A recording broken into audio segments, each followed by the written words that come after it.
In this video, we're going to talk about how to use Taylor series to evaluate limits. So it's limits, but using Taylor series.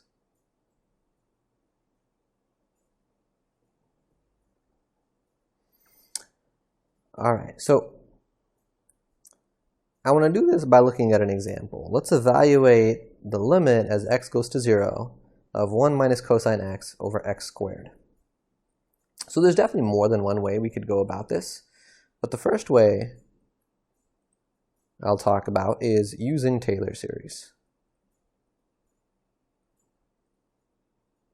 Now, this is one of the applications of Taylor series. They can be helpful in evaluating limits.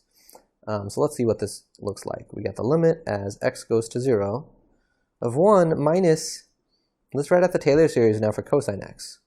The Taylor series centered at 0 is 1 minus x squared over 2 factorial plus x to the 4 over 4 factorial minus x to the 6 over 6 factorial plus dot dot dot. This whole thing over x squared. Okay, and now we see that some terms are going to cancel. The 1 here is going to cancel the 1 there. And I'm going to get the limit as x goes to 0.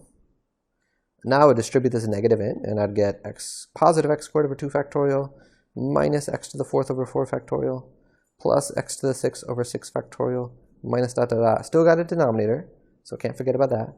Still got this whole thing over x squared.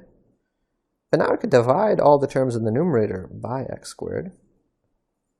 Okay, so dividing everything in the numerator by x squared, we'd end up with 1 over 2 factorial minus x squared over 4 factorial plus x to the 4th over 6 factorial minus dot dot dot. All right. But now we're at a point where we could just plug in. If we plug in 0, we'll end up with just the first term surviving, which is just 1/2. And that's our answer. Okay, so that is definitely one way we could evaluate this limit. So let me also talk about another way. Because what you might be noticing is, for that limit that we have here, couldn't we just do this with Lhopitals? And you would be right. We can also do this with Lhopitals rule. That's going to be method 2. So method 2, Lhopitals rule. So let me give myself a little bit more room. Let me go to the next page. Actually, I might be able to fit it here. Let's just see. If I run out of room, I'll go ahead and move to the next page, but let's just try. So we have the limit as x goes to 0 of 1 minus cosine x over x squared. So the key thing about being able to use Lhopitals is I need to have an indeterminate form that looks like 0 over 0 or infinity over infinity. And if I plug 0 into this, I get 0 on the top, because I get 1 minus 1, and 0 on the bottom, so I can do Lhopitals on that. So if I do Lhopitals, I'm going to write LH over my equal sign to indicate I'm doing Lhopitals here. So I get the limit as x goes to 0. Now I have to take the derivative of the top and the bottom. So I'll get sine x on the top, 2x on the bottom, and now let's try plugging in.